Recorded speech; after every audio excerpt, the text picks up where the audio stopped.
दुरूद शरीफ का एहतमाम फरमा लें। अल्लाहुम्मा सल्लि अला मुहम्मद व अला आलि मुहम्मद कमा सल्लैता अला इब्राहीम व अला आलि इब्राहीम इन्नका हमीदुम मजीद। अल्लाहुम्मा बारिक अला मुहम्मद व अला आलि मुहम्मद कमा बारकता अला इब्राहीम व अला आलि इब्राहीम इन्नका हमीदुम मजीद।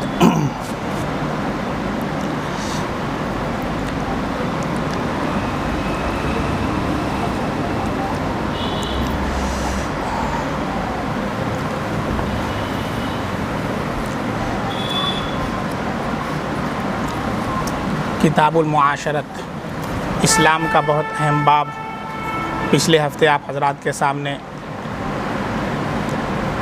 ज़िक्र किया गया।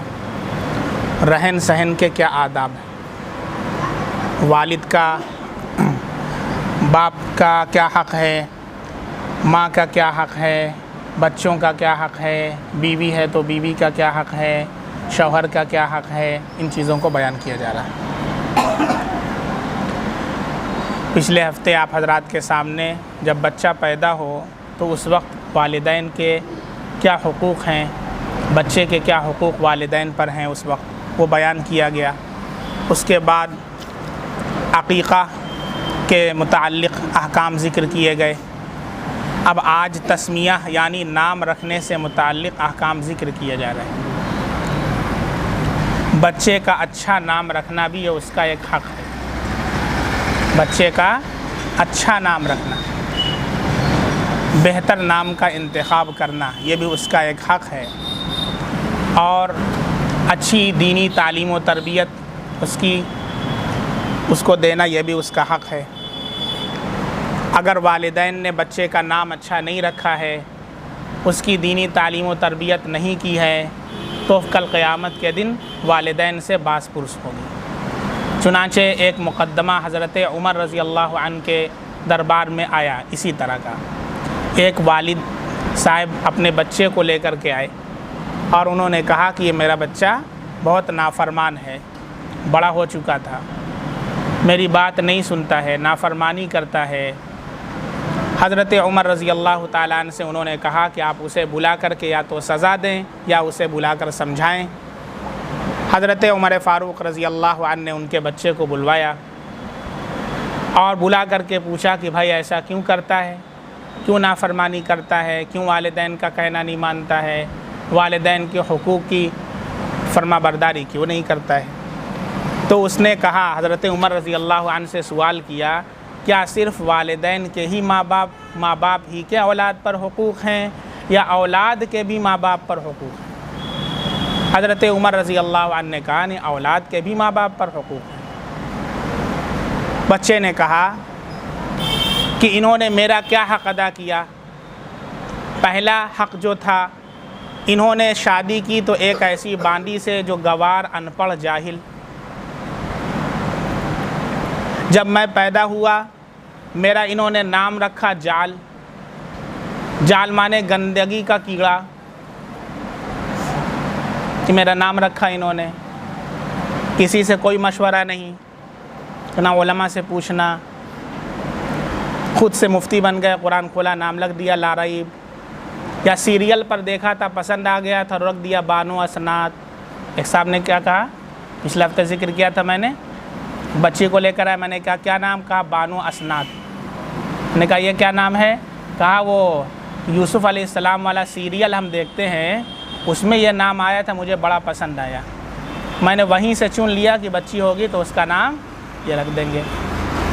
तो उसने, बच्चे ने कहा हज़रत उमर रज़ी अल्लाह अन्हु से कि नाम मेरा क्या रखा, गंदगी का कीड़ा, जाल। और आज तक मुझे कोई दीनी तालीम व तरबियत नहीं दी, कुछ नहीं बताया अल्लाह का क्या हुक्म है, नबी का क्या हुक्म है। अब ये बताइए कि मैं नाफरमानी नहीं करूँगा तो क्या करूँगा। इसी हालत में मैं जवान हो गया और अब मुझसे कहते हैं कि फर्मा बरदारी करो, तो मैं फर्मा बरदारी करूँगा या ना फरमानी करूँगा। हज़रत उमर रज़ी अल्लाह ताला अन्हु ने कहा कि बच्चे से ज़्यादा माँ बाप ने इसके हक़ को तल्फ़ और बर्बाद किया है और मुक़द्दमे को ख़ारिज कर दिया। इसलिए वालिदैन अपने बच्चों के हुकूक़ को अदा करने के मुताल्लिक़ बचपन से फ़िक्रमंद रहें। और इसी से मुताल्लिक़ हिदायत आज के असबाक़ के अंदर और आज के दरस हदीस के अंदर इंशाअल्लाह ज़िक्र की जाएंगी, वरना अल्लाह के यहाँ बास पुरस हो जाएगी। चुनांचे हदीस पाक देखें। पहली हदीस हज़रत इब्न अब्बास रज़ी अल्लाह अन्हु से मरवी है। आन इब्न अब्बास रज़ी अल्लाह अन्हु क़ाल क़ाल रसूलुल्लाह सल्लल्लाहु अलैहि वसल्लम हक़्क़ुल वलदी अलल वालिदी अन युहसिना इस्महु व युहसिना अदबह। हज़रत अब्दुल्लाह बिन अब्बास रज़ी अल्लाह अन्हु से मरवी है कि रसूलुल्लाह सल्लल्लाहु अलैहि वसल्लम ने फ़रमाया, बाप पर बच्चे का ये भी हक़ है कि उसका अच्छा नाम रखे और उसको हुस्ने अदब से आरास्ता करे। उसका अच्छा नाम रखे और उसको अच्छे अदब से, हुस्ने अदब से आरास्ता व पैरास्ता करे, उसको दीनी तालीम व तरबियत दे।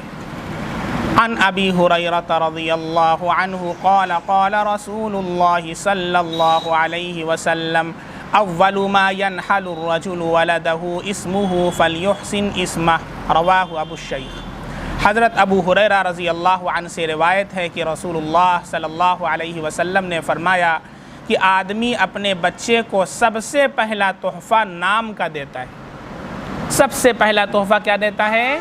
नाम का देता है। खिलौना का तोहफ़ा बाद में, और झूलने का तोहफ़ा बाद में, और साइकिल का तोहफ़ा बाद में, और ये सारी चीज़ें तो दुनिया ही में रह जाएंगी और टूट फूट करके एक दिन ख़त्म हो जाएंगी। लेकिन नाम का जो तोहफ़ा होता है वो हमेशा के लिए होता है और क़यामत के दिन उसी नाम से उसको पुकारा जाएगा। अब आपने अपने बच्चे का नाम गंदगी का कीड़ा रखा है। हज़रत आदम अलैहिस्सलाम से लेकर अल्लाह के नबी सल्लल्लाहु अलैहि वसल्लम के आखिरी उम्मत तक के लोग मौजूद होंगे। कहा जाएगा, ओ गंदगी का कीड़ा। कैसा लगेगा आपको? कैसा लगेगा? अच्छे नाम का अल्लाह के नबी इरशाद फरमा रहे हैं, सबसे पहला तोहफ़ा, सबसे बेस्ट गिफ्ट जो बच्चे को उसका बाप देता है वो क्या है? अच्छा नाम। अभी साइकिल ख़रीदने जाएंगे, 10 लोगों से मशवरा करेंगे, बच्चवा के साइकिल दिलाए के है, कौन सी बढ़िया कंपनी की आवत थी। अच्छा, साइकिल के बारे में बड़ा मशवरा कर रहे हैं और नाम के बारे में कोई मशवरा नहीं, खुद ही बढ़ लेंगे ना। ये ला रैब कुरान में लिखा हुआ है, ला रैब। तो कुरान कोई नाम की किताब है? कुरान में तो फ़िरौन भी लिखा हुआ है, रख दीजिए फ़िरौन नाम। कुरान कोई नाम की किताब थोड़ी ना। और किसका माना क्या होता है उसको समझना है आपको उलमा से। अब बहुत से लोग गूगल पर सर्च करके नाम रखते हैं, नसरानियों के नाम वहाँ भर दिए हैं, क्रिश्चियंस के नाम वहाँ पर भरे हुए, यहूदियों के नाम भरे हुए हैं। वो नाम अपने बच्चों के हम रख रहे हैं, गूगल पर सर्च कर रहे हैं। तो गूगल पर देख करके टिकिया भी ख़रीद कर खा लिया कीजिए जब बीमार हुआ कीजिए। तो अब बच्चा जब बीमार हो तो उसको भी दवा गूगल से ख़रीद करके दे दिया कीजिए। नहीं, बच्चा बीमार हो जाएगा और नाम रखेंगे तो तब कोई फ़र्क नहीं पड़ेगा। तो जैसे डॉक्टर से मशवरा करते हैं दुनियावी मशवरे में दवा के अंदर, ऐसे ही दीनी काम के अंदर उलमा से मशवरा किया कीजिए। बात समझ में आ रही है? इसलिए सबसे पहला तोहफ़ा क्या है? अपने बच्चे को उम्दा नाम का तोहफ़ा है।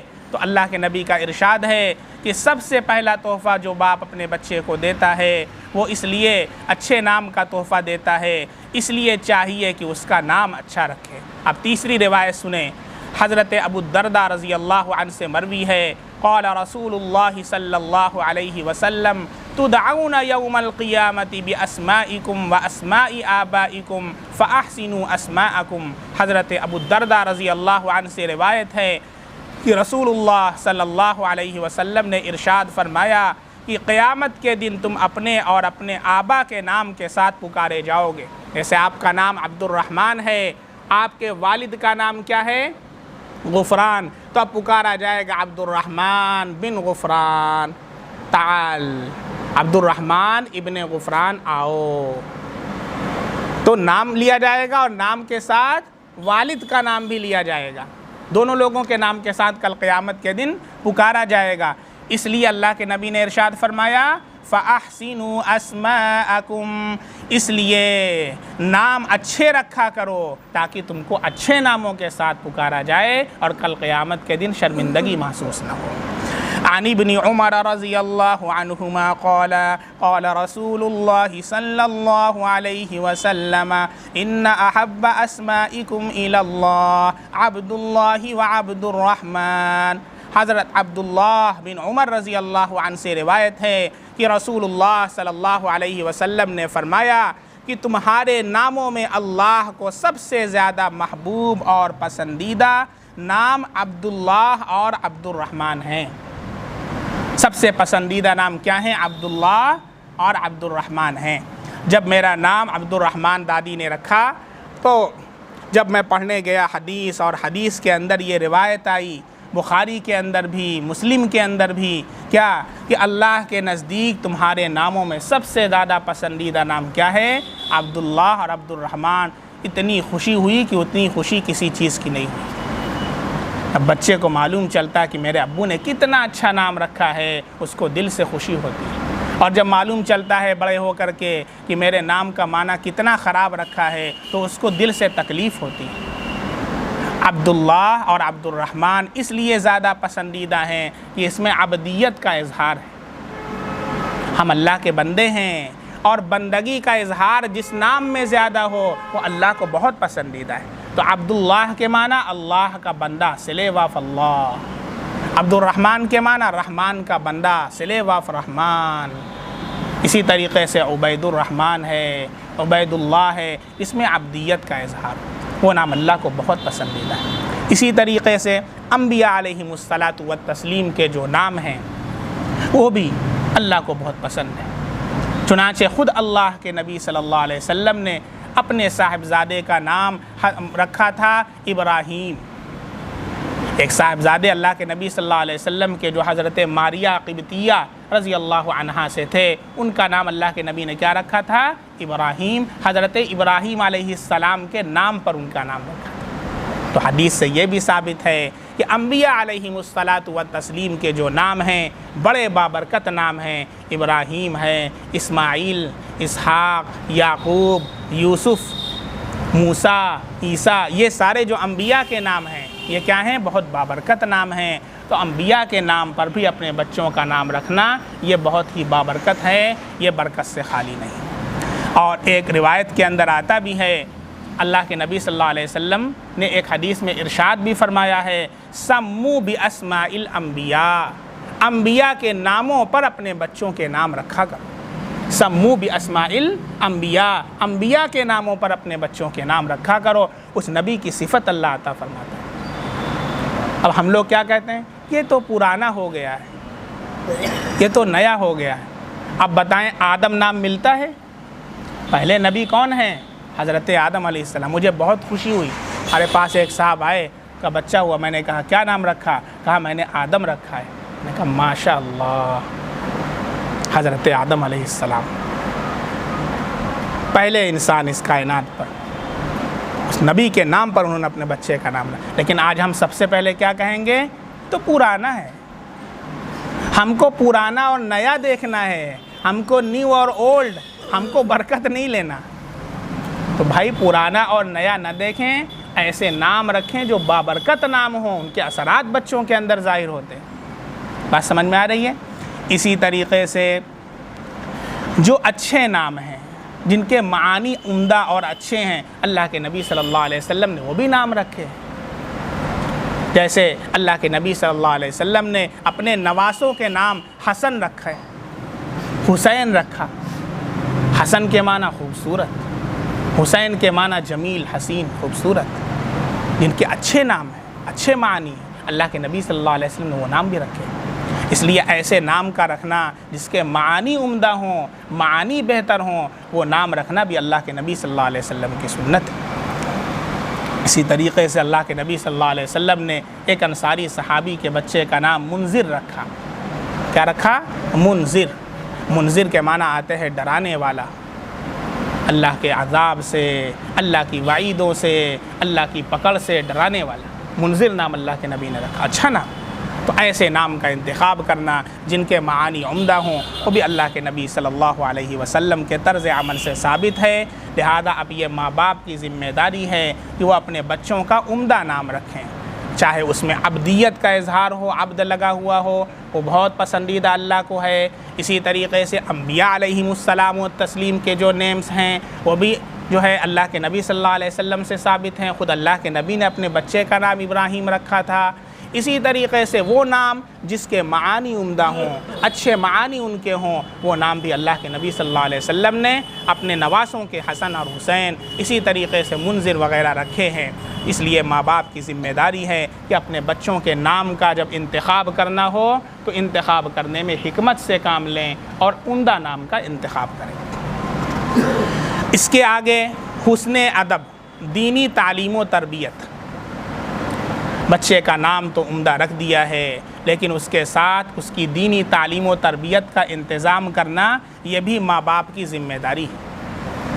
नाम रख कर के छोड़ दिया, कॉन्वेंट के हवाले कर दिया, मॉडर्न स्कूल के हवाले कर दिया और ये सोचा कि अब सारी तालीम अब तो उसको मिल जाएगी, अब हमें कोई फ़िक्र करने की ज़रूरत नहीं। बहुत से पेरेंट्स हमारे पास आते हैं, बहुत से गार्जियंस आते हैं और ये कंप्लेन करते हैं कि भाई हमने तो स्कूल में दाखिला करा दिया है, बच्चे को कुछ नहीं आ रहा।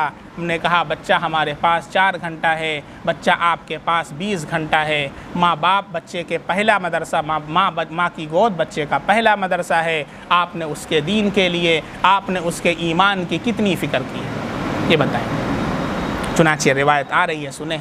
बच्चा जब बोलने लगे तो क्या सिखाएं और जब इंतकाल करने लगे तो क्या तलक़ीन करें। अल्लाह के नबी का इरशाद आ रहा है। चुनांचे बच्चों की दीनी तालीम व तरबियत का इंतज़ाम करना और उनको दीनी तालीम व तरबियत देना ये भी माँ बाप की ज़िम्मेदारी है।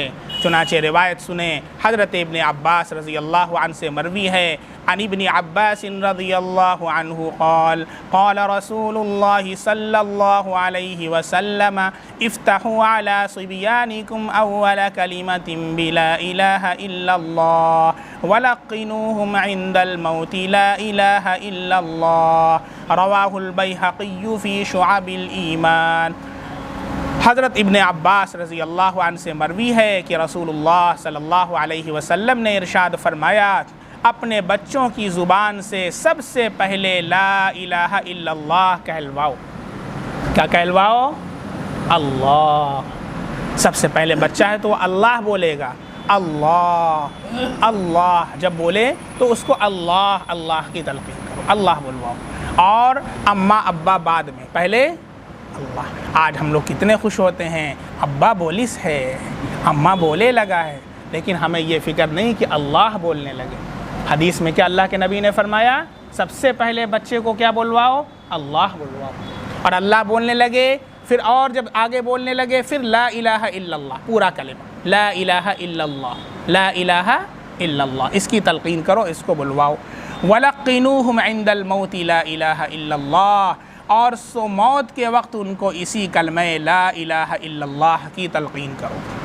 अब तो इंसानी जहन की सलाहियतों के बारे में साइंसी तजर्बात से भी ये साबित हो चुका है कि बच्चा बहुत ज़्यादा बाशऊर, उसका जो दिलो दिमाग होता है वो हर चीज़ को कैप्चर करता है। जो चीज़ कही जाती है वो उसको रिकॉर्ड कर लेता है। अब हदीस में देखें, इसकी तालीम है कि जब बच्चा बोलना शुरू करे तो उसको अल्लाह, अल्लाह की किबरियाई, अल्लाह की पाकी, अल्लाह के हम्दो सना ये उसके दिमाग के अंदर जाए, अल्लाह का नाम उसके दिलो दिमाग के अंदर जाए, तो उसके असरात उसके अंदर आवेंगे और वो असरात को कबूल करेगा और दीनी मिजाज उसका बनेगा। अल्लाह के नबी सल्लल्लाहु अलैहि वसल्लम ने इतनी ज़बरदस्त, अल्लाह के नबी सल्लल्लाहु अलैहि वसल्लम ने बच्चे की तालीम और तरबियत का इंतज़ाम किया कि बजाय हम इधर उधर की बातें करने के बच्चे को क्या करें, ला इलाहा इल्लल्लाह की तलक़ीन करें। वो नहीं भी कहता है लेकिन हम उसके पास जब जाए खिलाने के लिए, बाबू बोलो अल्लाह अल्लाह अल्लाह, 10 मरतबा भी आप ये वर्ड कहेंगे उसके दिल के अंदर, उसके दिमाग के अंदर, और जब आप बोलेंगे तो देखें बच्चा बहुत गौर से सुनेगा, ऐसे देखेगा, वो सोचेगा क्या हो रहा है, अल्लाह अल्लाह अल्लाह, उसके दिलो दिमाग में अल्लाह की वहदानियत, अल्लाह की किबरियाई, अल्लाह की पाकी, अल्लाह की आवाज़ गूंजेगी, उसके दिलो दिमाग के अंदर अल्लाह की आवाज़ गूंजेगी और ये आप इसका सबब बनेंगे। और इंशाअल्लाह वही बच्चा थोड़ा सा बड़ा होगा तो पहले अल्लाह बोलेगा, क्या बोलेगा? अल्लाह बोलेगा। और फिर जब मौत आए तो उस वक्त भी उसके पास क्या करो, जा कर के दुनियावी तबसरा मत करो।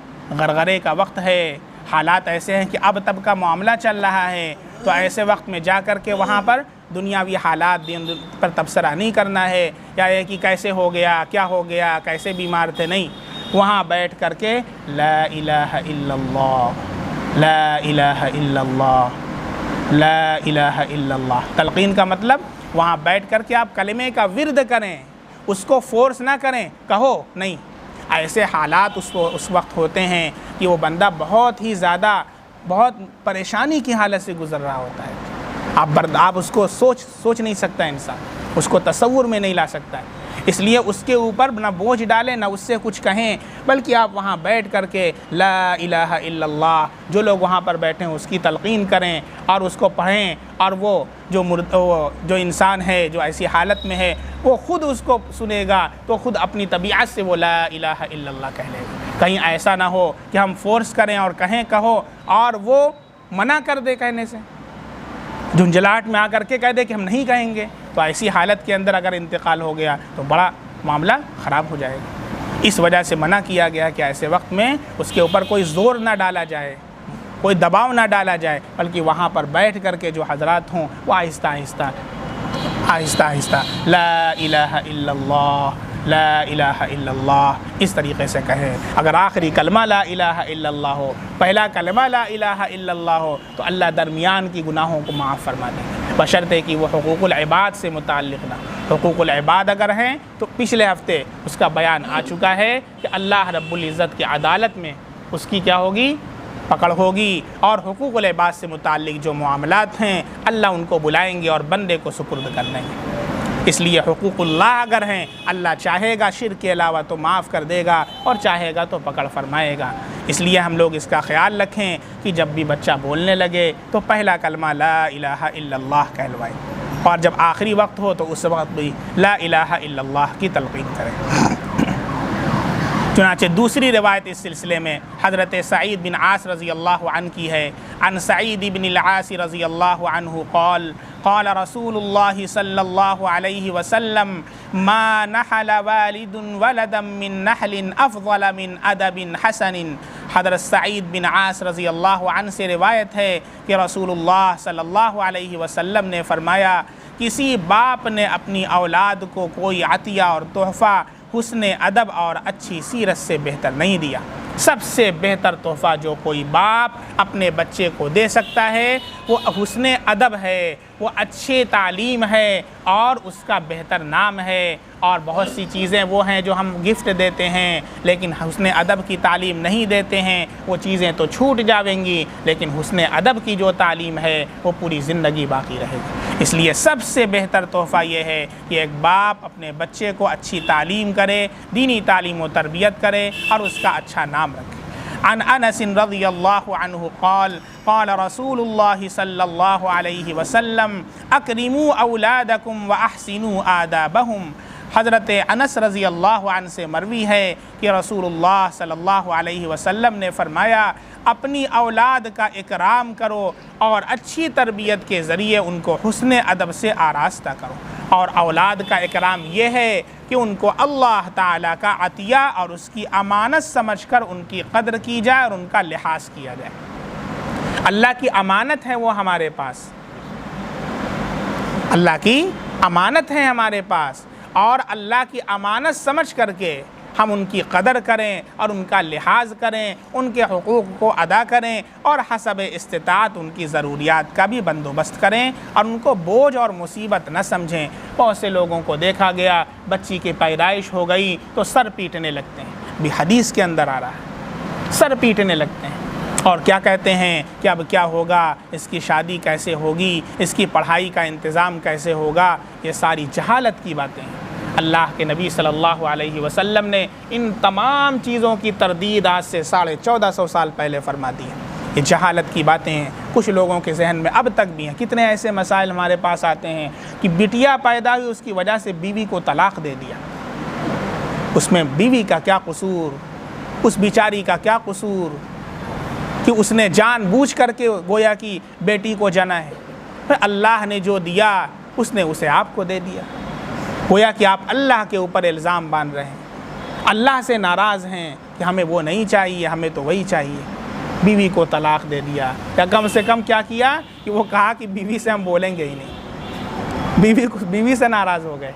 ये सारी चीज़ें जहालत की चीज़ें हैं, अल्लाह का अतिया औलाद हुआ करती हैं। भी बच्चियों के क्या हुकूक़ अल्लाह के नबी ने बयान फरमाए हैं, अगली अहादीस के अंदर वो तमाम रिवायात आपके सामने ज़िक्र की जा रही हैं कि इस्लाम ने औरतों को क्या इज़्ज़त और क्या मकाम अता किया, पहले क्या मकाम था और अब अल्लाह ताला ने इस्लाम के ज़रिए औरतों को इज़्ज़त का मकाम अता फ़रमाया और इज़्ज़त की चोटी के ऊपर अल्लाह ने औरतों को पहुंचाया है। ये इस्लाम की बरकत है, वरना इस्लाम से पहले तो बच्चियों को गला घोंट करके उनको ज़िंदा ज़मीन के अंदर दफन कर दिया जाता था। यह हालत थी इस्लाम से पहले की, लेकिन अल्लाह ने इस्लाम के ज़रिए औरतों के इज़्ज़त और औरतों के मर्तबे का लिहाज किया, वरासत के अंदर उनका हिस्सा दिया है और उनको उनके भाई अगर हैं तो भाई की ज़िम्मेदारी है कि उनकी हिफाजत करे, अगर वो बाप है बाप की ज़िम्मेदारी है कि बेटी की हिफाजत करे, अगर वो शौहर है शौहर की ज़िम्मेदारी है कि अपनी बीवी की हिफाजत करे। तो इस तरीक़े से अल्लाह रब्बुल इज़्ज़त ने औरतों का बड़ा मकाम बयान फरमाया है। और कुछ लोग हैं जो औरतों को और बच्ची के पैदाइश को वो नहुसत समझते हैं और मायूस हो जाते हैं, उन्हें ऐसा नहीं करना चाहिए। अल्लाह की नेमत है, औलाद अल्लाह की नेमत है, अल्लाह की नेमत समझ करके हम उनका इकराम करें और उनकी कदर करें और उनका लिहाज करें। चुनांचे अगली रिवायत है, इसके अंदर नमाज की तालीम के बारे में है कि बच्चा जब 7 साल का हो जाए तो उसे नमाज का हुक्म करना है। चुनांचे रिवायत देखें, अन अमरी बिन शुआइब अन अबीही अन जद्दिही क़ाल रसूलुल्लाह सल्लल्लाहु अलैहि वसल्लम मुरू औलादकुम बिस्सलाह वहुम अबनाउ सबइन वज़रिबूहुम अलैहा वहुम अबनाउ 10 सिनीन वफ़र्रिक़ू बैनहुम फ़िल मज़ाजिअ, रवाहु अबू दाऊद। हज़रत अब्दुल्लाह बिन अम्र अल-आस रज़ी अल्लाह अन्हु से रिवायत है कि रसूलुल्लाह सल्लल्लाहु अलैहि वसल्लम ने फरमाया, तुम्हारे बच्चे जब 7 साल के हो जाएं तो उनको नमाज की ताकीद करो और जब 10 साल के हो जाएं तो नमाज में कोताही करने पर उनको सज़ा दो और उनके बिस्तर भी अलग कर दो। आम तौर से बच्चे जब 7 साल के हो जाते हैं तो बाशऊर हो जाते हैं, उनके अंदर कुछ अकल आ जाती है। तो ऐसी सूरत में अल्लाह के नबी ने फरमाया कि अब उन्हें नमाज पढ़ने का हुक्म करो। नमाज का वक्त हो तो उनको नमाज का हुक्म करो कि बेटा नमाज पढ़ लो, प्यार के साथ, मोहब्बत के साथ, नरमी के साथ, शफ़क़त के साथ, बेटा नमाज पढ़। और उसका सबसे बेहतर तरीक़ा यह है कि हम नमाज पढ़ें। वालिदैन क्या करें? नमाज की पाबंदी करें। अगर बच्ची है तो अम्मी वज़ू बनाएं, आओ बेटी आओ, नमाज का वक्त हो गया, अपने साथ उसको भी बैठाएं, अपना पीढ़ा रखें, बगल में उसका पीढ़ा रख दें, एक तो लोटा उसका रख दें, आपके साथ वज़ू बनाएगी। बच्चे तो कॉपी करते हैं। उसके बाद वज़ू बना लिए, अपना मुसल्ला बिछाया, बगल में उसका मुसल्ला बिछा दिया, आपके साथ वो भी नमाज़ पढ़े। बच्चा है, बाप मस्जिद आए, बच्चे को मस्जिद लेकर के आ गए, चलो बेटा चलो नमाज का वक्त हो गया। सबसे अमली प्रैक्टिस जो होती है ना, इसका ज़्यादा असर बच्चे पर होता है। एक तरीक़ा ये है, हम बैठे हुए हैं, नमाज का वक्त हो गया, नमाज पढ़े, हाँ पढ़ गए, ये तरीक़ा नहीं। तरीक़ा अपनाए हुए हैं बच्चों को समझाने का, ये समझाने का तरीक़ा ही नहीं है, इससे बच्चे बिगड़ते हैं। एक साहब ने कहा, हमारा बच्चा बड़ा हो गया है, जवाब देता है मुंह पर, हमें जवाब देता है, उसकी माँ कुछ कहती है तो उसको जवाब देता है, उससे कुछ कहो तो मुंह पर जवाब दे देता है। तो हमने कहा क्या करते हैं? जूता उठाते हैं, पीटना शुरू कर देते हैं।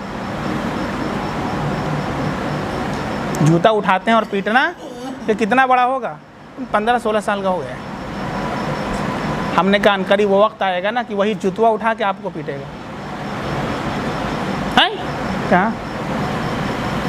5-6 साल और इंतज़ार कर लीजिए, 22 साल का हो जाने दीजिए, और फिर जब बीवी आ जाएगी तो आपको भी हो सकता है घर से निकाले। क्या कह रहे हैं? हमने कहा सही कह रहे हैं कि क्या करें कि ये बतिया पहले पूछना चाहिए था, बहुत देर कर दिया आपने। हम कोई चीज़ पूछना ही नहीं चाहते हैं ना। कैसे बच्चों की तालीम और तरबियत करना पता ही नहीं हमको। अच्छा पूछा कभी? वक्त ही नहीं है ना, वक्त नहीं पूछे। बच्चा बिगड़ जाए, जवाब देने लगे, जूते से उसको मारेंगे। जूते से मारा जाता है बच्चों को। आप मान लीजिए मैनेजर हैं ऑफिस के अंदर, आपके यहाँ बहुत से लोग काम करते हैं, मुंशी जी हैं, क्लर्क हैं, काम करने वाले। आपको एक दिन कंप्लेन आई किसी क्लर्क की, जो आपके यहाँ मुंशी जी हैं, कि उसने चोरी कर लिया है। क्या किया है? चोरी किया है। आप क्या करते हैं? क्या करेंगे आप? आपका क्या रिएक्शन होगा? जूता उठाएंगे, जाके पीटने लगेंगे? बाइज्जत हैं, आपके यहाँ रहते हैं, मुंशी जी हैं, अब किसी ने बताया कि उन्होंने चोरी किया है, आपको मालूम चला, अब क्या करेंगे आप? डंडा उठा के जाके पीटेंगे उनको? क्या करेंगे? बुलाएंगे उनको, आइए बैठिए, बात करेंगे। मैंने ये सुना है, आखिर क्या बात है बताइए, आखिर वो वजह क्या पेश आई कि आपने यह काम किया? आप मुझसे बताते, आप उनसे बात करेंगे ना, आप म्यूचुअल अंडरस्टैंडिंग से काम करेंगे। भाई ऐसा क्या हो गया बताइए,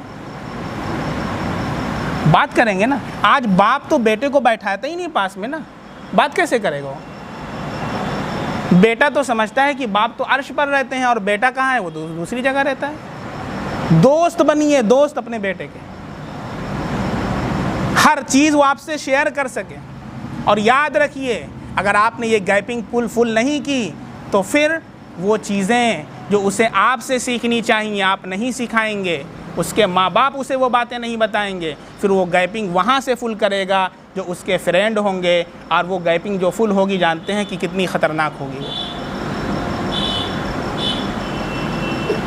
ये माँ बाप का फरीज़ा है कि बच्चे को आगाह करें ऐसी चीज़ों से, और इसके अंदर शर्म नहीं है। दीन की तमाम दीन के मसाइल को बताना और तमाम गोशे से आगाह करना और उसकी ज़रूरियात से वाकिफ़ियत हासिल करना, ये बाप की और वालिदैन की ज़िम्मेदारी है। हम बच्चे को वक्त दें, बैठाएं अपने पास, उसका दोस्त बने। क्या प्रॉब्लम, मुझे बताओ, मैं तुम्हारा दोस्त हूँ, मैं काम नहीं आऊँगा तो कौन काम आएगा? बैठ करके बातें कीजिए। और इसी तरीक़े से अगर जूता चलाते रहे तो वक्त आएगा फिर वो आप पर जूता चलाएगा। इस तरीक़े से जूता चलाने से बात हल नहीं होती है, और बचपन ही से इसकी तालीम और तरबियत की फ़िक्र करनी होती है। ये ना सोचें कि एक बैग हम जोश में आ गए और बस दरख्त को मोड़ देंगे और वो टहनी बन जाएगा, ऐसा नहीं होता है। बचपन से उसकी नज़ाकत का, उसकी तालीम का, उसकी तरबियत का ख्याल करना होता है। कहीं अगर हमने कोई ऐसा मौका देखा है कि वो गलत सोहबत में है या गलत जगह उठ बैठ रहा है, फ़ौरन हम होशियार हो जाएं, और उसके लिए वक्त निकालें, बच्चे को बुलाएं तन्हाई के अंदर, अपने पास बैठाएं। आखिर क्या बात है, कौन सी ऐसी चीज़ है जो तुमको गुनाह पर आमादा कर रही है? हम उनसे बात करें, हम उसको कन्विंस करें, हम उसको कायल करें, हम उसको समझाएं। नहीं समझा सकते हैं, हम अपने से सीनियर जिन लोगों को समझते हैं हम उनके पास लेकर के जाएं, हम उनसे समझाएं। इसका ये तरीक़ा होता है। कभी ये तरीक़ा नहीं है कि हम हाथ चलाने लगें, पैर चलाने लगें, डांटने लगें और उसको जो है जूता चलाने लगें, कभी ये तरीक़ा नहीं होता। इससे बच्चे और बिगड़ जाते हैं, ख़राब हो जाते हैं। बात समझ में आ रही है? अब देखें अल्लाह के नबी सल्लल्लाहु अलैहि वसल्लम ने क्या फरमाया, 7 साल का हो जाए तो बच्चे को प्यार और मोहब्बत के साथ समझो, हुक्म करो। और उसका तरीक़ा मैंने क्या बताया, अमली तरीक़े पर, अमली मश्क। मस्जिद जा रहे हैं, आइए बच्चे को साथ में। हम खुद नमाज छोड़ेंगे तो बच्चा कहाँ से नमाज पढ़ेगा? आज सर्वे के मुताबिक, आज का सर्वे उसके मुताबिक 2% मुस्लिम्स, ये समझ लीजिए अगर 25 करोड़ मुसलमान हैं तो उसमें से समझ लीजिए कि मुश्किल से 2 करोड़ मुसलमान, वो भी पाबंदी वाले नहीं तो 3-4 वाले हैं वो, और उसमें से 1% वो हैं जो पाबंदी वाले हैं। ये समझ लें कि 24 करोड़ मुसलमान ऐसे हैं हिंदुस्तान के अंदर जो नमाज बिल्कुल नहीं पढ़ते।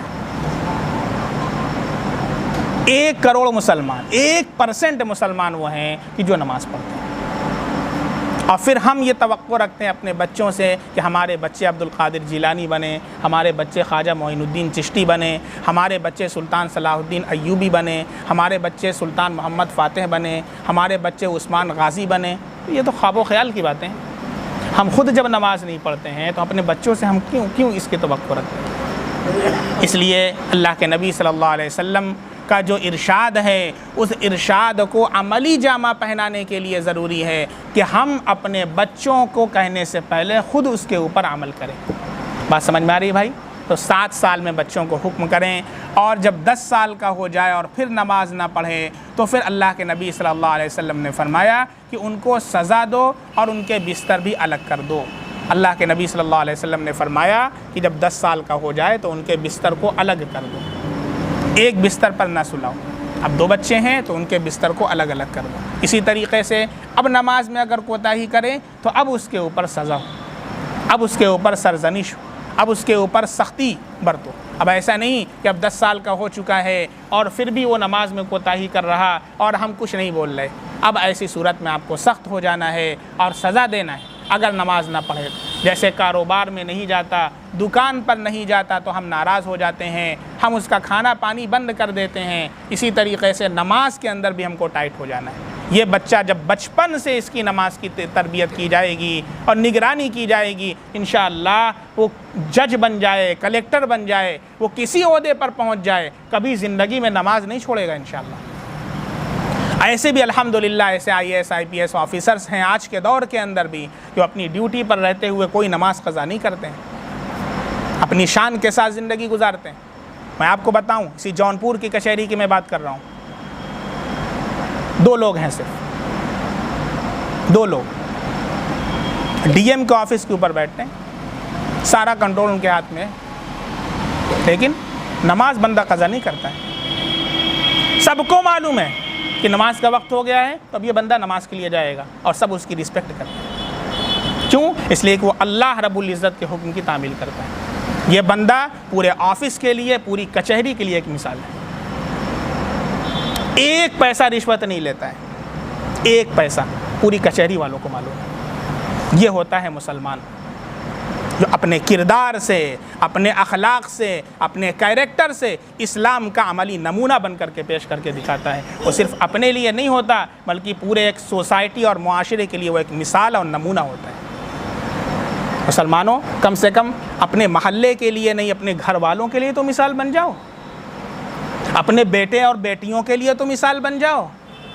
आज मुसलमान कहते हैं हम पढ़े लिखे नहीं तो चाहते हैं कि बेटवा पढ़ लें। कम से कम अपने बेटे के लिए तो मिसाल बन जाओ। मेरा बेटा ये कहे कि मेरा बाप मेरा आइडियल है, मेरी माँ मेरी आइडियल। अफसोस होता है ऐसे बच्चे मिलते हैं जो कहते हुए कि बहुत अफसोस के साथ मैं बता नहीं सकता कि मेरे बाप क्या क्या काम करते हैं। रोते हैं आकर के। बच्चा नमाजी है अल्हम्दुलिल्लाह, बाप नमाज नहीं पढ़ते। आखिर कब तक जुमा लगाए रखोगे? ऐसे हालात मुल्क के चल रहे हैं, हर तरफ इस्लाम और मुसलमानों को निशाना बनाया जा रहा है। कोई कसर बाकी रखी है इन गैरों ने, इन फ़िरका परस्तों ने, इन बातिलों ने? कोई कसर बाकी रखी है? आए दिन इस्लाम पर, तालीमात इस्लाम पर, हत्ता कि नबी करीम सल्लल्लाहु अलैहि वसल्लम पर, अम्मा आयशा रज़ी अल्लाह अन्हा के ऊपर, ये सब हम लोगों की वजह से हो रहा है। क्यों? आज उम्मत के अंदर कोई सुल्तान सलाहुद्दीन अय्यूबी नहीं, आज उम्मत के अंदर कोई सुल्तान मोहम्मद उस्मान गाजी नहीं, आज उम्मत के अंदर कोई सुल्तान मोहम्मद फ़ातेह नहीं है कोई। इस वजह से हो रहा है। हम लोगों ने इस्लाम के किरदार को बदनुमा किया है, हमने नमाज़ें छोड़ी हैं, हमने अल्लाह के नबी की सुन्नतों को छोड़ा है, तब जाकर के आज ये यहाँ तक पहुँच चुके हैं कि हमारे नबी की ज़ात के ऊपर कीचड़ उछाल रहे हैं। अगर इस वक्त भी अगर हम लोग अल्लाह के घर में नहीं आते, इस वक्त भी अल्लाह से लव नहीं लगाते, इस वक्त जबकि इतना अल्लाह ने बेहतरीन मौका हमको अता किया है, सारे मुसलमानों को अल्लाह ने अता किया है, कि मुसलमानों इस वक्त तो अपने अल्लाह से माफ़ी मांग लो, कह दो अल्लाह बहुत हो गया हमसे, बस अल्लाह बस अब नहीं करेंगे कोई, अल्लाह बहुत नमाजें छोड़ दी, अल्लाह बस माफ़ कर दीजिए, अल्लाह आ जाओ अल्लाह के नबी के दामन से लिपट जाओ मुसलमान। कौन सा वक्त आएगा कि तुम लोग आओगे? अब कौन सा वक्त बाकी है बता दो। अल्लाह के वास्ते बहुत अच्छा मौका अल्लाह ने हमें फ़राहम किया। हर शर के अंदर खैर का पहलू होता है, इस शर के अंदर ये खैर का पहलू है कि अल्लाह ने सारे मुसलमानों के एक आखिरी मौका अता किया है कि मुसलमानों आ जाओ, दामन इस्लाम से लिपट जाओ, आ जाओ, आफ़ियत चाहो तो आओ दामन इस्लाम में, आफ़ियत चाहो तो आओ दामन इस्लाम में। ये वो दरिया है कि जिसमें डूबता कोई नहीं। अल्लाह रब्बुल इज़्ज़त ने इस्लाम के अंदर शान व शौकत आता फ़रमाई है, इज़्ज़त और अल्लाह ने आता फ़रमाई है, अल्लाह ने शौकत आता फ़रमाई है। इससे लिपट जाओ, अल्लाह दीन के अंदर भी सुरखुरी अता फ़रमाएंगे, दुनिया के अंदर भी अल्लाह सरबुलंदी अता फ़रमाएंगे। वरना पिटते रहोगे, याद रखो, और कोई भी तुम्हारा हामी व मददगार नहीं होगा। ये ना सोचो कि फ़लाँ पार्टी वाले हमारे हक़ में आवाज़ उठावेंगे और फ़लाँ नेता आवेंगे, खड़े होंगे जिनको वोट दिए थे। कोई नहीं आएगा, कोई ना तुम्हारे हक़ में आवाज़ उठाएगा, ना कोई तुम्हारे लिए बोलेगा। तुम्हारा मुहाफ़िज़ अल्लाह है। कौन है? अल्लाह। अल्लाह के दामन से लिपट जाओ, अल्लाह की मस्जिदों में आ जाओ और कह दो, अल्लाह के सामने सरेंडर कर दो अपने आप। अल्लाहु अकबर कहते हैं ना, अल्लाहु अकबर। जैसे इंसान जब जाता है कैद होने के लिए हाथ उठा लेता है, ऐसा हाथ उठा लेता है, क्यों? सरेंडर, सब कुछ सरेंडर कर दिया। अल्लाह के सामने जब आता है, अल्लाहु अकबर, सरेंडर। अल्लाह के सामने हमने क्या कर दिया अपने आप को? इसी में खैर है कि अल्लाह के सामने सारे मुसलमान अपने आप को सरेंडर कर दें, सारे मुसलमान एक तरफ से अपने आप आज सरेंडर कर दें अल्लाह के सामने। आज अल्लाह की मदद आ जाए। आज क्या हुआ ग़ज़वा बदर में? सारे मुसलमानों ने अल्लाह के सामने सरेंडर कर दिया। अल्लाह के नबी सजदे के अंदर, ऐ अल्लाह, जो है आपके सामने, मुट्ठी भर मुसलमान आज मिट गए, क़यामत तक तेरा नाम लेने वाला कोई नहीं रहे। अल्लाह के सामने सरेंडर कर दिया, अल्लाह की मदद आई। अल्लाह के सामने आ जाओ, अल्लाह से लव लगा लो। अगर अब भी नहीं आए तो याद रखो, वही हाल होगा जो बर्मा के अंदर होगा, वही हाल होगा जो इज़राइल फ़िलिस्तीनियों के साथ कर रहा है, वही हाल हिंदुस्तान के मुसलमानों का होने वाला है। ये पेशिन गोई है। अगर अब भी मुसलमान ना आए अल्लाह के दर पर, आखिरी वार्निंग अल्लाह की हो रही है, ये हालात बहुत नाजुक चल रहे हैं। अगर इस वक्त भी मुसलमान ना आए, ख्वाब गफलत से अब भी बेदार ना हुए, अब भी वो सोते रहे, अब भी यूं ही नमाज़ों को क़ज़ा करते रहे, अब भी नमाजें इसी तरह खाली, लाउड स्पीकर भी उतर गया, अब अल्लाह के नाम को सुनने से महरूम कर दिए गए मुसलमान, अब भी अगर होश में नहीं आए तो याद रखो कि फिर अल्लाह होश में लाने के लिए फिर वही हाल होगा कि जो दूसरी कौमों का होगा। आखिरी हालात बिल्कुल चल रहे हैं। और फिर ये ना कहिएगा कोई बताया नहीं था अल्लाह ताला, इसलिए बता रहा हूँ आपको। और अगर ज़िंदा रहेंगे तो देखेंगे, अपनी आँखों से देखिएगा। मेरी बात पहुँचा दीजिए सब लोगों तक। कब तक नमाजें छोड़ोगे यार? क्या करोगे घर में बैठ करके? 5 वक्त की नमाज में कितना वक्त लगता है? 10 से 15 मिनट। क्यों आखिर घर में बैठे हुए? वही जुमा जुमा जुमा जुमा, अजीब सूरत हाल है। इमाम अहमद रहमतुल्लाह अलैह के नज़दीक जो नमाज नहीं पढ़ता वो काफिर है, इस्लाम है ही नहीं, मुसलमान ही नहीं है वो, उसका कत्ल उनके नज़दीक जायज़ है। तो उनके नज़दीक तो समझ लीजिए हिंदुस्तान के 24 करोड़ मुसलमान तो मुसलमान ही नहीं है, नमाज ही नहीं पढ़ते हैं वो। तो अल्लाह की मदद कैसे आएगी आप बताइए?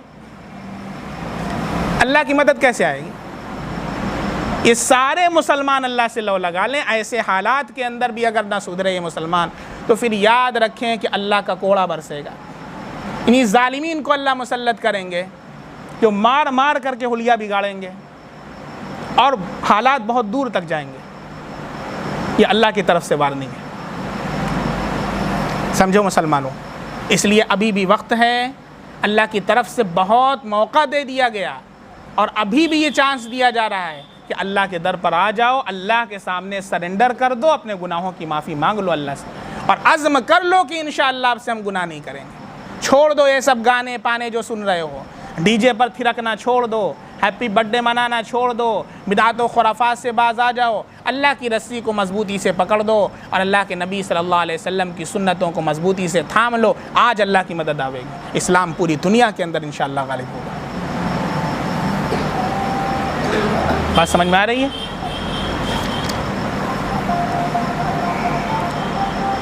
तो 10 साल का जब बच्चा हो जाए और नमाज ना पढ़े तो उसको मारने का हुक्म है और नमाज न पढ़ने पर मारने का हुक्म है, और उसके बिस्तर को भी अलग अलग कर देने का, चाहे वो बच्चा हो या बच्ची हो, उसका बिस्तर हम अलग अलग कर दें। कि अल्लाह के नबी सल्लल्लाहु अलैहि वसल्लम की तालीम। अब यहाँ से ख़ास कर जो बच्चियाँ हैं, जिनको लोग अपने लिए बाइसे आर समझते हैं, बाइसे ज़िल्लत समझते हैं, बाइसे रुसवाई समझते हैं, अल्लाह के नबी सल्लल्लाहु अलैहि वसल्लम ने कितनी बेहतरीन तालीमात बच्चियों के बारे में। इस्लाम से पहले क्या हालत थी? औरत को ज़िंदा दरगोर कर दिया जाता था, ज़मीन के अंदर दफन कर दिया जाता था। जिसके घर बच्ची पैदा होती थी वो उसका गला उसको घोंट करके ज़िंदा ज़मीन के अंदर दफन कर दिया जाता। कुरान में अल्लाह कहता है बिअय्यि ज़म्बिन क़ुतिलत, कल क़यामत के दिन अल्लाह उठाएगा और पूछेगा किस गुनाह के जुर्म में तुझे कत्ल किया गया, बिअय्यि ज़म्बिन क़ुतिलत। इसी तरीक़े से दूसरी जगह अल्लाह ताला इरशाद फरमाते हैं, नक्शा खींचते हैं, वइज़ा बुश्शिरा अहदुहुम बिल उन्सा ज़ल्ल वजहुहु मुस्वद्दन व हुवा कज़ीम। जब तुम में से किसी को लड़की की खबर दी जाती है तो ज़ल्ल वजहुहु मुस्वद्दा, उसका चेहरा जैसे स्याह हो जाता है, काला पड़ जाता है। ज़ल्ल वजहुहु मुस्वद्दा व हुवा कज़ीम, और वो इंतहाई मायूस हो जाता है। ये हमारी हालत अल्लाह ताला बयान फरमा रहे हैं। यतवारा मिनल कौमी मिन सूइ मा बुश्शिरा बिह, वो कौम को से मुँह छुपाता फिरता है। दोस्त यार से अब मुँह नहीं मिलाता, छुप जाता है। यतवारा मिनल कौमी मिन सूइ मा बुश्शिरा बिह, उस बुराई की वजह से जिसकी उसे खबर मिली, जैसे कि एक बुराई है जो उसे मिली, यह हालत है उसकी। अयुमसिकुहु अला हून अम यदुस्सुहु फित्तुराब, अब वो ये सोचता है क्या उस नौमौलूद बच्ची को ज़िल्लत के साथ बाकी रखे या उसको कहीं ले जाकर मिट्टी के अंदर दफन कर। ये अल्लाह ने नक्शा खींचा है जिस वक्त अरब के ये हालात थे। ऐसी फ़ज़ा के अंदर अल्लाह के नबी सल्लल्लाहु अलैहि वसल्लम की बेअसत होती है, और आप सल्लल्लाहु अलैहि वसल्लम ने लड़कियों के क्या हुकूक बयान फरमाए हैं कि दिल बाग बाग हो जाता है। अल्लाह के नबी सल्लल्लाहु अलैहि वसल्लम के इरशादात सुनिए, आप सल्लल्लाहु अलैहि वसल्लम ने क्या इरशाद फरमाया। अन इब्न अब्बास रज़ियल्लाहु अन्हु क़ाल क़ाल रसूलुल्लाहि सल्लल्लाहु अलैहि वसल्लम मन वुलिदत लहु इब्नतुन फलम युअज़िहा वलम युहिनहा वलम युअथिर वलदहु अलैहा यानी ज़ुकूर अदखलहुल्लाहु बिहल जन्नह, रवाहु अहमद। हज़रत अब्दुल्लाह बिन अब्बास रज़ियल्लाहु अन्हु से रिवायत है कि रसूलुल्लाह सल्लल्लाहु अलैहि वसल्लम ने फरमाया, जिस शख्स के यहाँ लड़की पैदा हो फिर वो ना तो उसे कोई ईज़ा पहुँचाए और ना उसकी तौहीन और नाक़दरी करे और ना महब्बत और बर्ताव में लड़कों को उस पर तरजीह दे। ये भी ज़रूरी है, लड़का भी है और लड़की भी है, तो ऐसा है लड़के को ज़्यादा मानता है, लड़की को कम मानता है, लड़के को ज़्यादा सामान दिलाता है, लड़की को कम दिलाता है। महब्बत में तरजीह न दे, बराबरी करे, तरजीह न दे महब्बत के अंदर। दिल की बात तो और है, लेकिन ज़ाहिरी मामलात के अंदर तो इंसान क्या करे, तरजीह करे। अब एक चॉकलेट लड़के के लिए लाए तो एक चॉकलेट लड़की के लिए भी लाए, और एक ही चॉकलेट है तो एक उसमें आधा आधा करके दे दे, दोनों को दे। महब्बत में ऐसा ना करे कि लड़के को तरजीह दे और लड़की को बिल्कुल इसी तरह छोड़ दे, नहीं। तो देखिए कितने शराइत हैं। अल्लाह के नबी का इरशाद है, जिसके यहाँ लड़की पैदा हो फिर वो ना तो उसे कोई ईज़ा पहुँचाए, कोई तकलीफ़ पहुँचाए, ना उसकी तौहीन और नाक़दरी करे। चले लड़की पैदा हो गई, लड़की देवे के रहा, ये सारी चीज़ें देखिए, नाक़दरी कर रहा, न तौहीन करे, ना नाक़दरी करे, और ना महब्बत और बर्ताव में लड़कों को उस पर तरजीह दे, यानी उसके साथ वैसा ही बर्ताव रखे जैसा कि लड़के के साथ क्या करता है, बर्ताव करता है। तो अब अल्लाह क्या इनाम अता फरमाएंगे।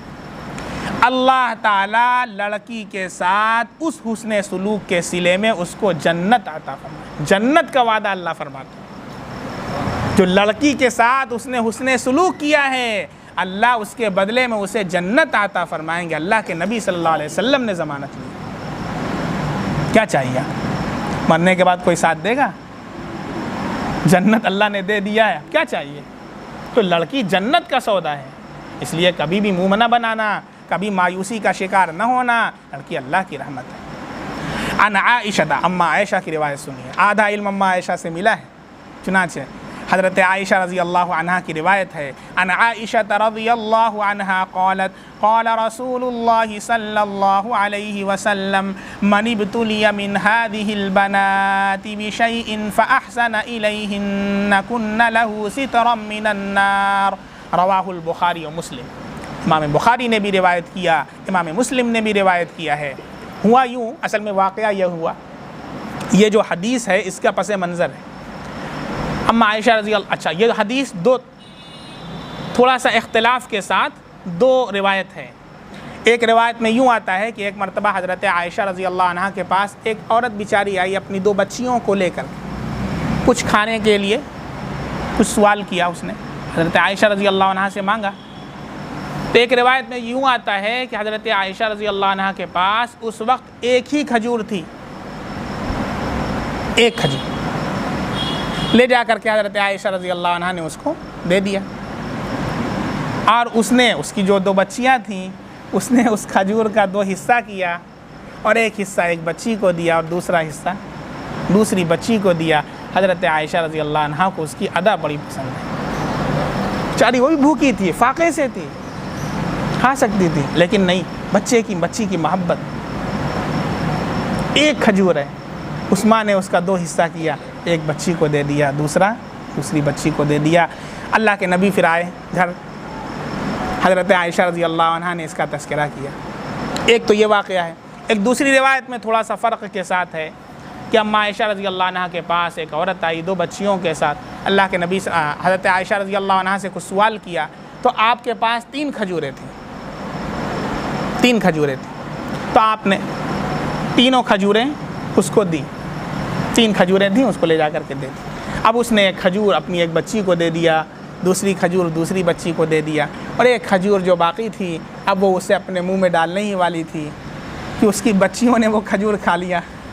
तो बच्ची को दिया था, बच्चे खाने में जल्दीबाजी करते हैं, बच्ची ने लिया और फ़ौरन मुंह में डाल लिया, और जब डाल लिया तो फिर दूसरा मांगते हैं। अब बेचारी जो माँ थी वो एक खजूर मुंह में डालने वाली थी, वो खाने वाली थी कि बच्ची ने मांगा। देखा कि जब बच्ची मांग रही तो उसने अपनी खजूर का दो हिस्सा किया, जो एक खजूर खाने वाली थी आधा इस बच्ची को दे दिया, आधा उस बच्ची को दे दिया। हज़रत आयशा रज़ी अल्लाह अन्हा ऐसा मंज़र देख रही थी, उनको बहुत अच्छा लगा कि बच्चियों की इतनी कदर। खुद अल्लाह के नबी जब उसके बाद आए तो हज़रत आयशा रज़ी अल्लाह अन्हा ने वाक़या ज़िक्र किया कि आज यूँ हुआ हमारे साथ, अभी एक औरत आई दो बच्चियों के साथ, मैंने ऐसा किया, उसने ऐसा किया। अल्लाह के नबी सल्लल्लाहु अलैहि वसल्लम ने यह हदीस इरशाद फरमाई। इसको हज़रत आयशा रज़ी अल्लाह अन्हा ने बयान कर दिया और पूरी उम्मत के अंदर यह हदीस पहुँच गई। इस तरीक़े से हज़रत आयशा रज़ी अल्लाह अन्हा के ज़रिए से आधा इस्लाम हम तक पहुँचा है। यह आज बदबातिन हज़रत आयशा के ऊपर रज़ी अल्लाह अन्हा के ऊपर एतराज़ करते हैं। हमारी माँ है वो, हर एक मोमिन की माँ है आयशा, झुटला नहीं सकते। बुरा जो माँ को कहते हैं वो जन्नत पा नहीं सकते। अल्लाह के नबी ने क्या इरशाद फरमाया? हज़रत आयशा रज़ी अल्लाह अन्हा से मरवी है, फरमाती हैं कि अल्लाह के नबी सल्लल्लाहु अलैहि वसल्लम ने इरशाद फरमाया, जिस बंदे या बंदी पर अल्लाह ताला की तरफ से बेटियों की ज़िम्मेदारी डाली गई है और उसने उस ज़िम्मेदारी को अदा किया और उनके साथ अच्छा सलूक किया, तो ये बेटियां उसके लिए दोज़ख से बचाव का सामान बन जाएंगी। अगर उसके कुछ गुनाह होंगे भी जो जिसकी वजह से उसका दोज़ख में जाना वाजिब होगा, तो ये बेटियों का जो हुस्ने सलूक है उसका अल्लाह इसे आड़ बना देंगे और ये दोज़ख में जाने से आड़ बन जाएगा और अल्लाह इसके जन्नत का फ़ैसला फरमा दे। ये है बेटियां, जो बेटियों की वजह से मायूसी का शिकार होते हैं लोग, उन तक ये हदीस पहुंचा दीजिए, मेरे नबी का इरशाद है। इसलिए कभी भी मायूस मत होइए, अल्लाह की रहमत है बेटी। दूसरी रिवायत हज़रत अनस रज़ी अल्लाह अन्हु से है, तो 10 साल के खादिम रसूल है। अल्लाह के नबी की 10 साल खिदमत किसने की है? हज़रत अनस रज़ी अल्लाह ताला अन्हु। छोटे से बच्चे थे तब से अल्लाह के नबी की खिदमत किया करते और फरमाते हैं, मेरे नबी पर मेरे माँ बाप कुर्बान, इन 10 सालों के अंदर मेरे नबी ने ना मुझे कभी मारा, ना मुझे कभी पीटा, ना मुझे कभी बुरा भला कहा, ना मुझे कभी अल्लाह के नबी ने ये कहा ये काम क्यों किया, ये काम क्यों नहीं किया, ये भी नहीं कहा। हत्ता बताते हैं हज़रत अनस रज़ी अल्लाह अन्हु कि अल्लाह के नबी सल्लल्लाहु अलैहि वसल्लम मुझे कभी किसी काम के लिए भेजते, मैं बच्चा था तो मैं जाता बाहर और खेलने में मशगूल हो जाता। अल्लाह के नबी ने भेजा, जाओ भाई फ़लाँ सामान घर से लेकर के आओ। अल्लाह के नबी सल्लल्लाहु अलैहि वसल्लम मस्जिद में बैठे हुए हैं, कोई सामान मंगवाना है, कोई काम है, तो हज़रत अनस रज़ी अल्लाह अन्हु को भेजा कि जाओ ये काम करके आओ। अब वो गए तो देखे बच्चे खेल रहे हैं, बाहर गए वो भी खेलने में मगन हो गए। अल्लाह के नबी सल्लल्लाहु अलैहि वसल्लम बैठे हुए हैं, अब आ रहे हैं अनस, तब आ रहे हैं अनस। अब बाहर निकले तो देखेंगे अब जम करके खेल रहे हैं। क्यों खेले? नहीं नहीं, अच्छा कभी बुरा भला नहीं कहा, कभी मारा पीटा नहीं।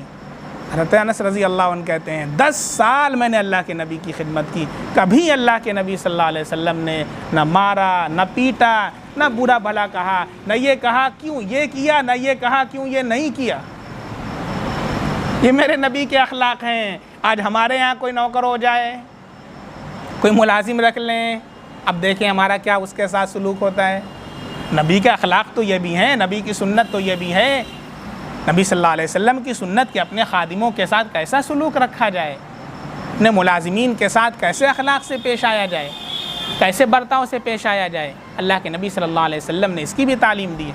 चुनांचे हज़रत अनस रज़ी अल्लाह अन्हु बयान फरमाते हैं, क़ाल रसूलुल्लाह सल्लल्लाहु अलैहि वसल्लम मन आला जारियतैन हत्ता तबलुगा जाअ यौमल क़ियामति अना व हुवा हाकज़ा व ज़म्म असाबिअहु। हज़रत अनस रज़ी अल्लाह अन्हु से रिवायत है कि रसूलुल्लाह सल्लल्लाहु अलैहि वसल्लम ने फरमाया, जो बंदा 2 लड़कियों का बार उठाए, मन आला जारियतैन, जिसकी 2 बच्चियां हों और उन 2 बच्चियों की ज़िम्मेदारी उठाए, उनकी तालीम व तरबियत करे, उनको पाले पोसे, उनकी ज़िम्मेदारी संभाले और उनकी परवरिश करे, यहाँ तक कि वो सिन्ने बुलूग को पहुँच जाएं, बालिग हो जाएं, तो वो और मैं, वो बंदा जिसने 2 बच्चियों का बार उठाया, वो और मैं क़यामत के दिन इस तरह साथ होंगे,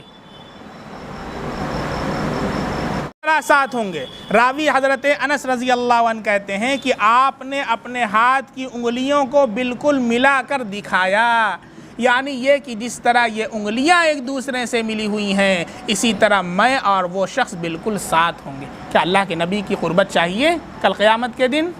हाँ, तो कभी बेटियों से मायूस न होना, यह अल्लाह की रहमत है। अन अबी सईद रज़ियल्लाहु अन्हु क़ाल क़ाल रसूलुल्लाह सल्लल्लाहु अलैहि वसल्लम मन आला 3 बनातिन औ 3 अख़वातिन औ उख़्तैन औ बिनतैन फ़अद्दबहुन्न व अहसन इलैहिन्न व ज़व्वजहुन्न फ़लहुल जन्नह। रवाहु अबू दाऊद व तिर्मिज़ी। हज़रत अबू सईद खुदरी रज़ियल्लाहु अन्हु से रिवायत है कि रसूलुल्लाह सल्लल्लाहु अलैहि वसल्लम ने इरशाद फरमाया, जिस बंदे ने 3 बेटियों या 3 बहनों या 2 ही बेटियों या 2 ही बहनों का बार उठाया और उनकी अच्छी तरबियत की और उनके साथ अच्छा सलूक किया और फिर उनका निकाह भी कर दिया, तो अल्लाह ताला की तरफ से उस बंदे के लिए जन्नत का फ़ैसला है। जन्नत का कितना, किसका फ़ैसला? जन्नत का। एक सहाबी ने पूछा कि अगर किसी के पास 3 ना हो, कहा 2 पर, कहा 2 ना हो, कहा 1 ही पर। 1 ही पर अल्लाह ने जन्नत का फ़ैसला किया।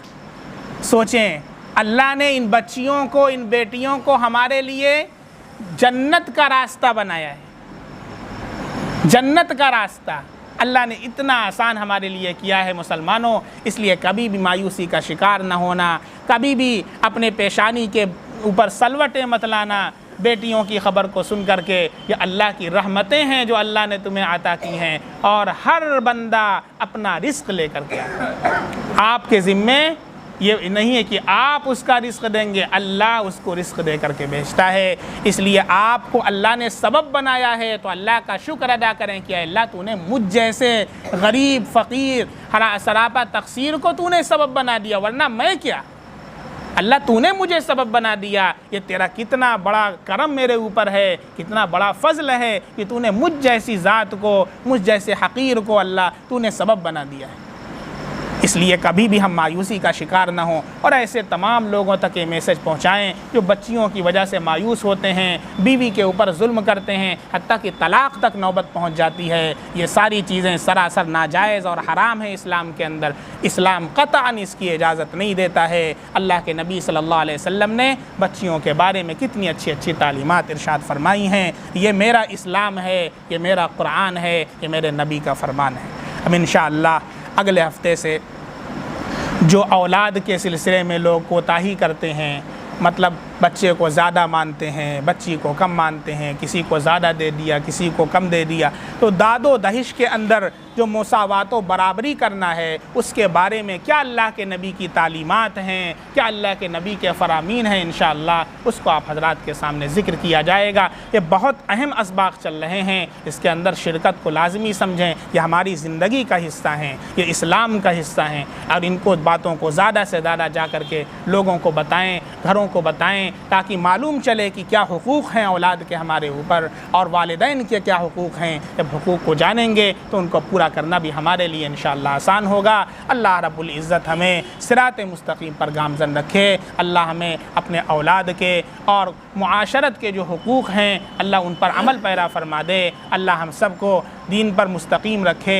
अल्लाह हम सब का ख़ात्मा ईमान पर अता फ़रमाए। दुआ पढ़ने सुबहान अल्लाह बिहम्दिही सुबहानक अल्लाहुम्मा बिहम्दिका अशहदु अल्ला इलाहा इल्ला अंता अस्तग़फिरुका व अतूबु इलैक। सुबहान रब्बिका रब्बिल इज़्ज़ति अम्मा यसिफ़ून व सलामुन अलल मुरसलीन वल्हम्दुलिल्लाहि रब्बिल आलमीन। हमने वीडियो रिकॉर्ड करवा दिया है पूरा 2 हफ्ता पहले ही, हज़ारों लोगों ने उसको देख लिया और अल्हम्दुलिल्लाह अल्हम्दुलिल्लाह इसी जौनपुर के ऐसे लोग हैं कि उन्होंने बाकायदा अपनी मस्जिद का पूरा पीछे का जितना किराया था वो अदा कर दिया और मस्जिद में दूसरा मीटर लगवा करके वो जायज़ तरीक़े से उन्होंने अपनी बिजली को करवा लिया। आज समझ में आ रही है? बतलाना हमारा काम है, अमल करना न करना आपका काम। कुरान में अल्लाह का इरशाद है लस्ता अलैहिम बिमुसैतिर, आप दारोगा बनाकर नहीं भेजे गए। हज़ारों लोगों ने देखा अल्हम्दुलिल्लाह। अभी हमने पिछले हफ्ते सब्ज़ी मंडी में बयान किया, वहाँ लोगों ने नियतें कर ली अल्हम्दुलिल्लाह। अपनी मस्जिदों के अंदर हमने कहा लगाओ कितनी बिजली की बिल बनती है जो नहीं अदा की गई, मैं भी उसके अंदर दूँगा। सारे मोहल्ले वाले खड़े हो जाएँ। अल्लाह के घर के अंदर नाजायज़ बिजली का इस्तेमाल हो रहा है और आप सो रहे हैं, सारे लोग खड़े हो जाएं। क्या बात, कोई बात नहीं है, एक दिन के अंदर ये मसला हल हो जाए, सब लोग करें। और माशाअल्लाह लोगों ने नियतें कर ली हैं। हम लोग जब इरादा कर लेंगे तो अल्लाह आसान फरमा देंगे इंशाअल्लाह। तो मस्जिद के अंदर हराम लाइट का इस्तेमाल ना करें।